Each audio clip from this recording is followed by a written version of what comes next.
त्या आज दिवसाची सुरुवात ही महादेवाच्या आरतीने करण्यात आली शिवमंदिर. यानंतर आपल्या दवाखान्यामध्ये शंकरराव चव्हाण सिव्हिल हॉस्पिटल इथे अन्नदान करण्यात आले. जे रुग्णाचे नातेवाईक राहतात त्यांना लोक तिथे अन्नदान करून त्यातून वाढदिवस साजरा करण्यात आला. त्यानंतर पक्षाची बैठक होती व विविध कार्यक्रम अटेंड करून वाढदिवस दिवसभरात करण्यात आला. व लोकांच्या ज्या भेटीगाठी व शुभेच्छा आहेत त्या शुभेच्छा मी स्वीकारत दिवसभरामध्ये रोज जे आमची कामं असतील ती कामं कुठेही न बाजूला ठेवता काम करत करत वाढदिवस साजरा करत आहे. आजपर्यंत एक सामाजिक कार्यकर्ता म्हणून वाढदिवस केला. आपण अनेक सामाजिक पण आज लोकप्रतिनिधी म्हणून वाढदिवस साजरा होताना काही वेगळा अनुभव? लोकप्रतिनिधी म्हणून आज वाढदिवस साजरा करताना पहिले जास्त करून युवा सेनेत काम केलं.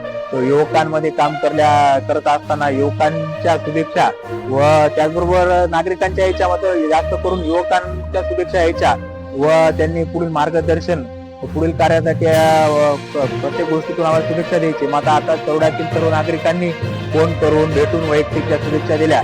तो येणाऱ्या काळामध्ये तुला पुढे जाऊन अजून प्रगती हो व प्रत्येक गोष्टीचे मार्गदर्शन हे जे लोकांनी घेतले मुलाचे आज मार्गदर्शन मला भेटले.